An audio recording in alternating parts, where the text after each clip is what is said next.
海であったり山であったりその風であったりもう素晴らしい環境なんですね。石垣島の介護施設も回らせていただいて、市長さんにもお話をお伺いして、ぜひ島全体で日本一高齢者が元気な島、元気な町ということで、そういうコンセプトでやっていきましょうということになりました。まず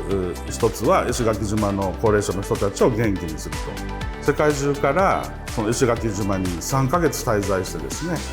でポラリスにその間通って元気になっていただくと。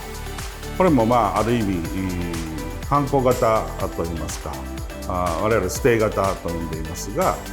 の介護ツーリズムというこの2通りですね。島の人たちを元気にする、そして、世界中の人たちが石垣島という非常にその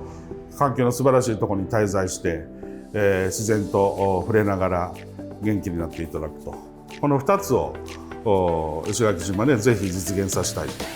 というのが石垣島のプロジェクトになります。私はこういうお仕事をさせていただいてますが、非常に地方創生に関心がありまして、この地方創生をやっていくうちに分かったことが一つありまして、それは人の自立、高齢者の自立だけじゃなくてですね、経済含めてですけどもエネルギーの自立と、それから食料の自立ですね、これをやっていかないといけないという思いがあって、実は石垣島はですね、オフグリッドデイサービス、これは多分世界初だと思いますが、電力会社と線を結ばずにですね、できるだけ再生可能エネルギーを使って自立した、エネルギー的にも自立したデイサービスをやる予定です。これはですね、一つは災害の拠点になるんですね。我々の本社がある宝塚も阪神大震災経験しましたし、東日本大震災でもどこよりもいち早くデイサービスを立ち上げに行きました。でそういう意味で石垣島も過去にですね、高さ80メートルっていうような大きな津波で島がほとんど壊滅したみたいな経験もされている島で、災害があった時には特に高齢者の人たちはデイサービスの方に避難してください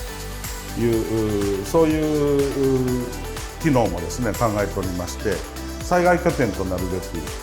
雨水を活用したり太陽光を活用したり、木質バイオマスボイラーというのがあるんですが、ウッドチップを使ってお風呂を沸かすとか、そういうですねエネルギーの自立なんかも目指していきたいというふうに思っています。